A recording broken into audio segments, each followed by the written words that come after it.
Good afternoon. I'm interviewing Jabril Muhammad. This interview is an introduction about Islamic religion. Alrighty, let's get it going.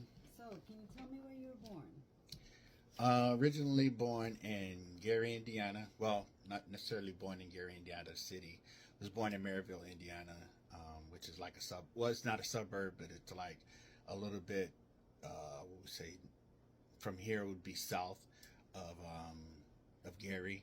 I was born in. I think it was Methodist Hospital there in Gary, Indiana.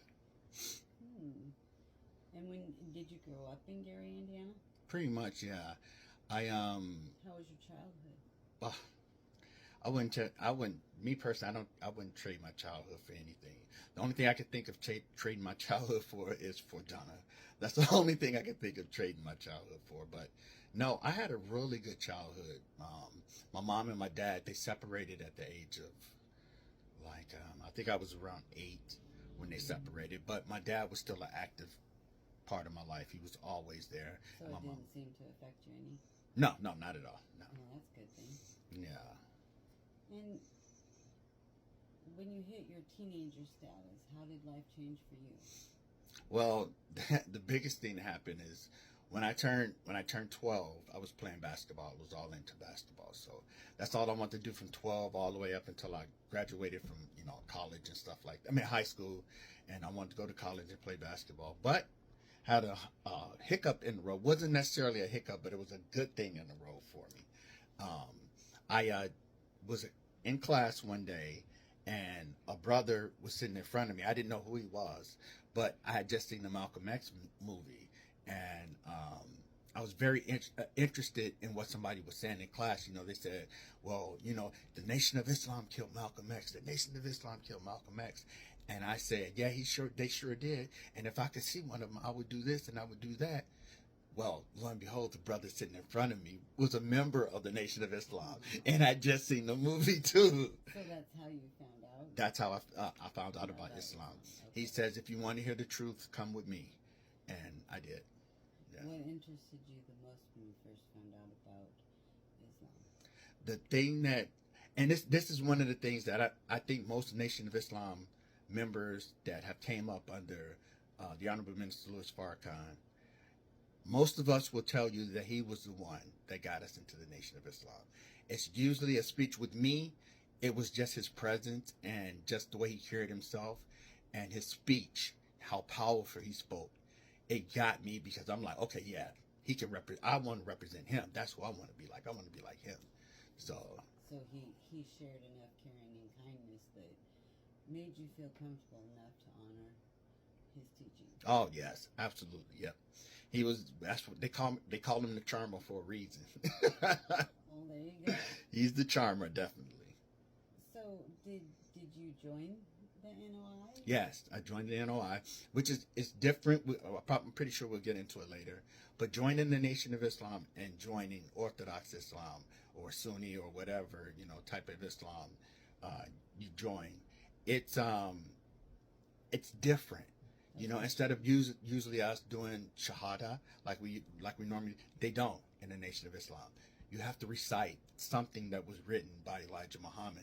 I ain't gonna go too deep into it because I don't want to go there, just yet. But yeah, it's done in 2 different ways with Islam. So how old were you when you joined the Nation of Islam? I was about 13 when I joined the Nation of Islam. Yeah. And what did you do in the Nation of Islam Well, you first joined? When I first joined, they taught us how to do what we call dawah. That was our main focus, is to get out into the streets, and Gary, Indiana at that time, getting out into the streets and getting into the neighborhoods. Every street was a ghetto. Every neighborhood was a ghetto. Everybody was getting shot. Everybody was getting this. All this stuff was happening, and we were out there. You?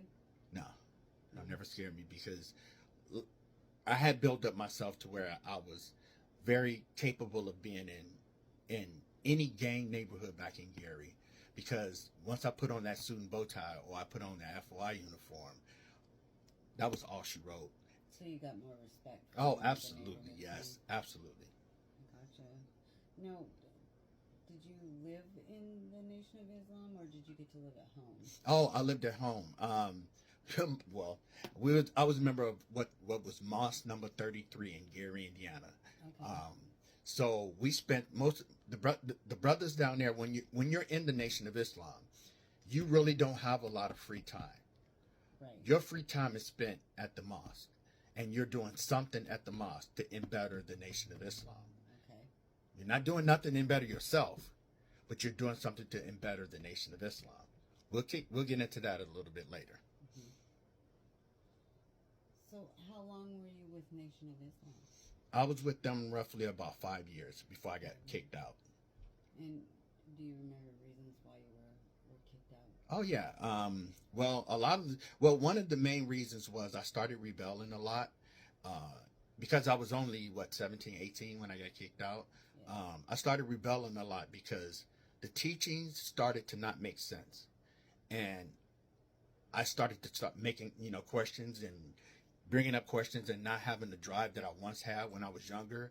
And so it was just one day, me and the assistant minister had a falling out, and bam, I'm back out in the streets. Okay. So when you were kicked out, what did you do?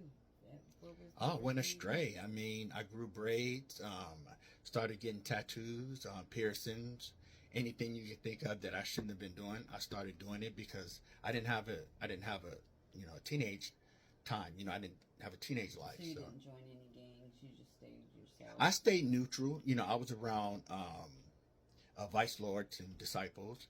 So, my family was I'm not going to say what part of set they were, but they were a part of one of the big sets back in Gary, Indiana.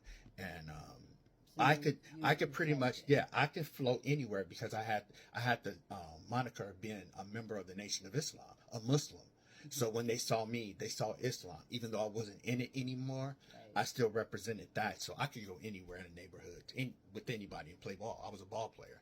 Okay. So that is good. And did they even give you a second chance to maybe go back or something? No second chances. Oh, okay. When I walked out, I left. I never went back, but I tried to go back in Seattle.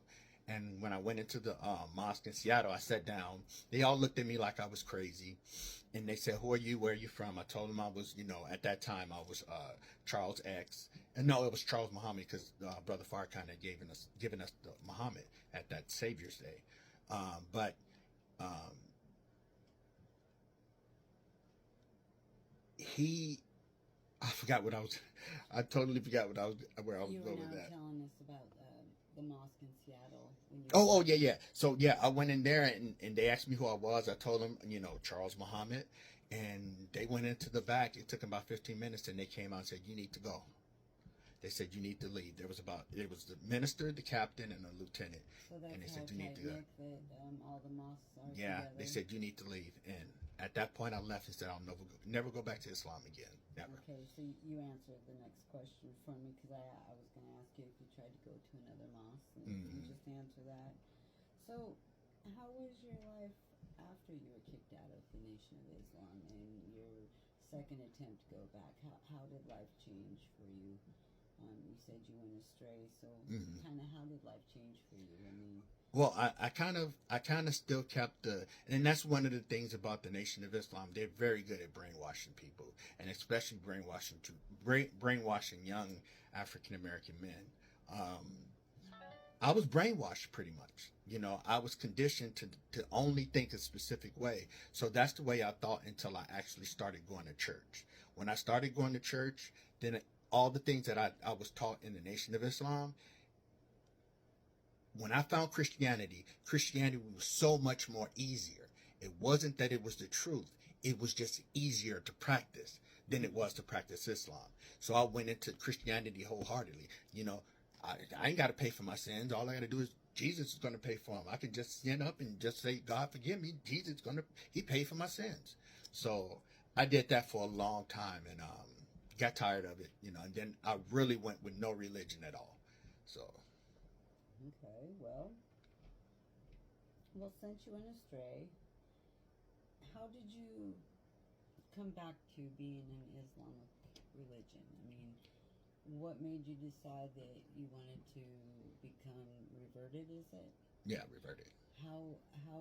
What decision was made that way? Ask Allah. You just I don't know.